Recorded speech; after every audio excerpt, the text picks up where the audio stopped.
Well, I think the iPads are tailor-made for science because of the apps that we get from NASA, from a lot of their three-dimensional apps, very hands-on. It's all STEM sciences.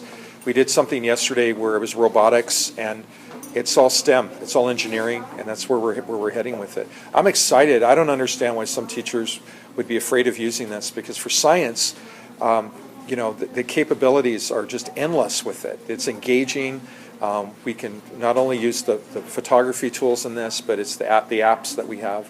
There's a pH app that I'm buying diodes for this, that we don't need the old pH paper anymore. We just use the diodes. We stick the diodes in a liquid, and their iPad becomes a pH meter. And so that's how this is made for science. So they're developing new technologies for these iPads. So we're going to have 100 tools in one or more with this. So I'm excited. I love it. So.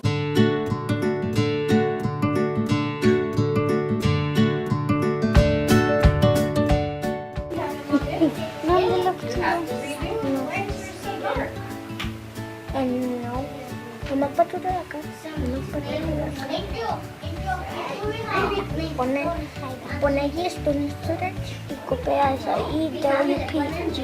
No sé qué copia. Ahí nomás copia. Y WPGD. Oh, eso.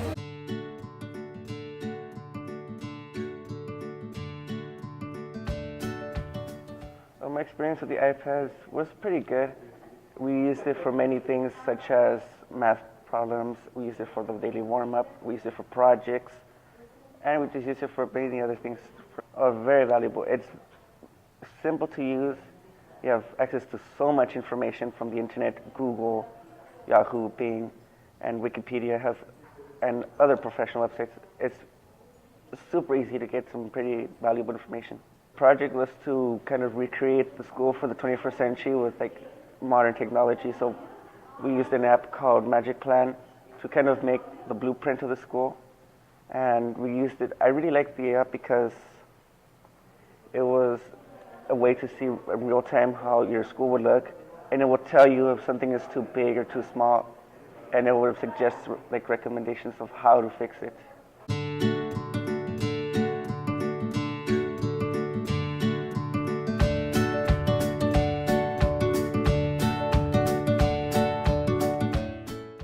Tell me what you did here. I just took a series of markers. Kinder kids need to know their colors, and although it's very rough, I'm trying to figure out a way where the colors go across the screen and they have to identify the colors. I'll do it slow at first, and then maybe a little faster, and then maybe two colors together. I haven't really thought it out. I'm just trying to figure out a way of making colors more interesting.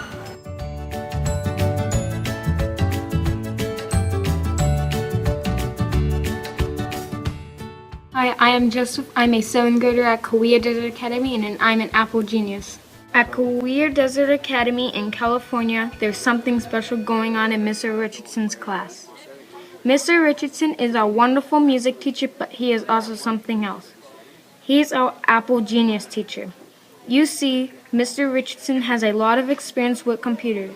He uses GarageBand with his students to create original compositions. And this year, he has created an Apple Genius class where students have access to iPads and iMacs. We're not only creating projects such as Scientific Method and Spaceship Endeavor, we're also learning how to help other people with technology, including other students and even the teachers at our school. The teacher is sometimes the learner is sometimes the teacher. Mr. Richardson encourages this idea. Sometimes he'll ask us to find the answer to a question and then explain it to him. For instance, once we were using Educreations and Mr. Richardson didn't know how to change the color of the text, and he told us to find out and then tell him, and we did. We like being the Apple geniuses on campus. We like using technology to tell our stories. And we like our teacher, Mr. Richardson, who gives us the opportunity to explore the world as his collaborators.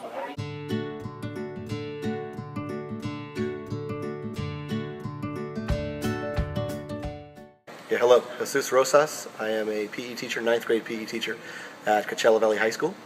and I'm just going to show you guys what I'm doing with my iPad here in my PE class with my students.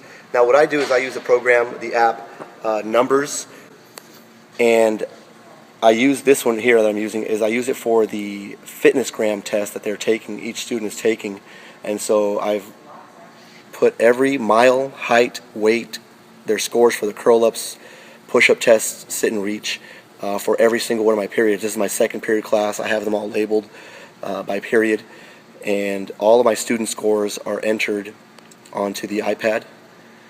Okay. I can take this with me, so if a student improves their time, I can take it outside with me and change their mile time. If they need to make up a time for the mile, for push-ups or sit and reach or whatever test hasn't been taken, I just go ahead and punch it in right there and then. It's really effective. A student wants to know how they think they're scoring on the test, whether or not they'll pass the fitnessgram test, and I can give them instant data and results right there and then. So very helpful, very useful, and it's also a way that I'm using to check out locks and lockers for my classes. So.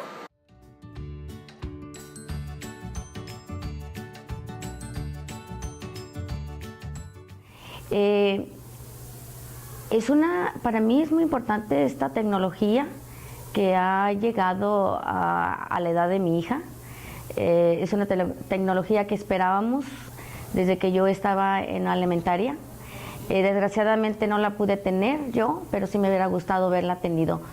Yo he llegado a una conclusión que el iPad, esta tableta, es muy importante para los niños porque ellos tienen más habilidades, desarrollan sus habilidades sobre el aprendizaje, sobre la educación, como en la lectura, en la escritura, matemáticas, ciencias, y es una, como puedo decir, trayectoria donde los niños hacen algo como aprenden más, como más divertido, más preciso, más práctico. Y pues es muy importante que los niños estén bajo esta tecnología porque en unos años adelante esto va a ser todavía mucho más y así nuestros hijos ya están más desarrollados en esta nueva tecnología, tienen más habilidades, se sienten más en confianza ellos mismos y son más independientes.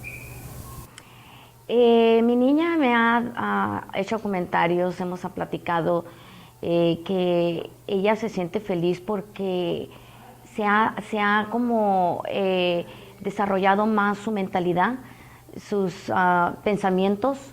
Dice, se me hace más fácil, mami, estar escuchando y al mismo tiempo leyendo. Me encanta, dice, porque me siento independiente, siento que mi cerebro está teniendo como más... como que absorbe más y dice, es bien divertido, dice, porque no se nos hace enfadoso, no andamos con tantos papeles. Ella se siente bien contenta con esta nueva tableta que nos están obteniendo el distrito y las escuelas.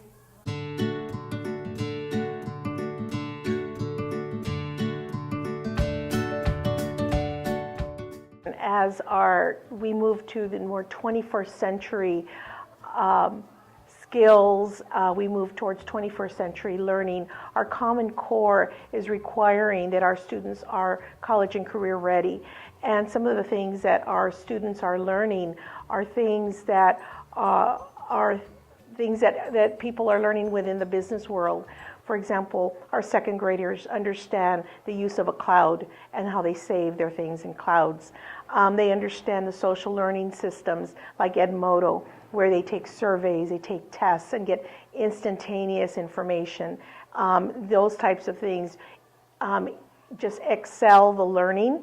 There's no wait time to see how they did.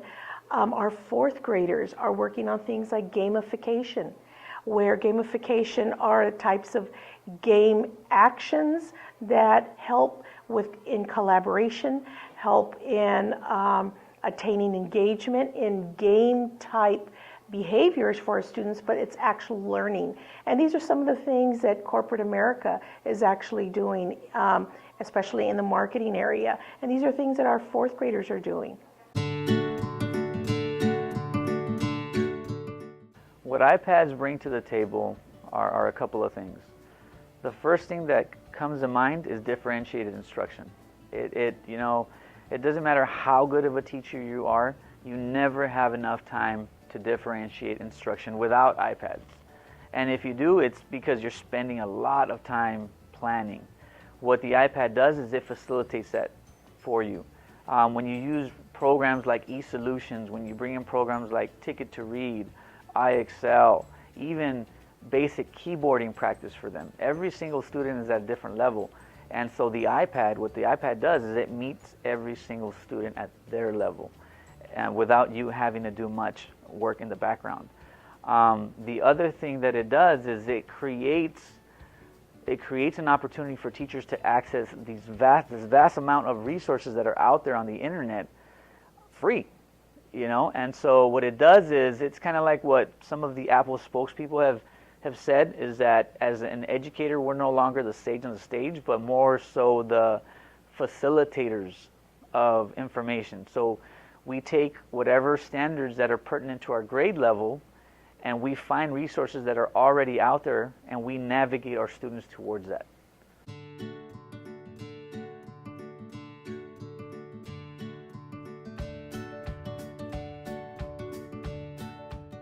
I like eSpark because it does just that. You know, it comes right alongside what I just mentioned in the sense of differentiated instruction.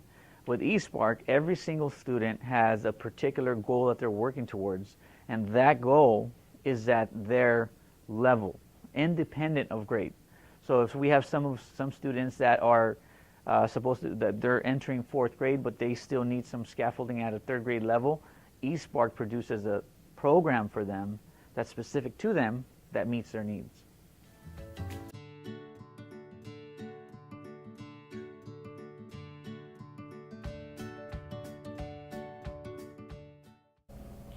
I've used the iPad with so many tools like iMovie, Pages, iWork. Some apps were really great that we used in class that let us collaborate with other students, and it was just a fun experience with an iPad. We use the iPad very much within Mr. Aguirre's class with a lot of history stuff. We made videos, we made PowerPoints, so many great things. Also in Mr. Barraz's class, we did a lot of videos for that. And for science, our textbook was right there. We didn't have to carry the big, thick book anymore in our backpacks. We had just a simple iPad to just carry.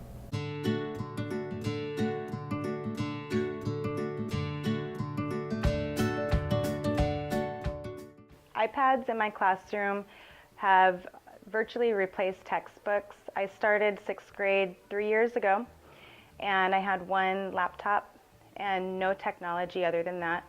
And it was difficult to do any kind of research project, diving deeper than what the book gave us. Now, at the touch of a button, we're able to access information, analyze it, dig deeper. If they're interested, they can go off and do research on a separate topic. It's completely revolutionized my classroom.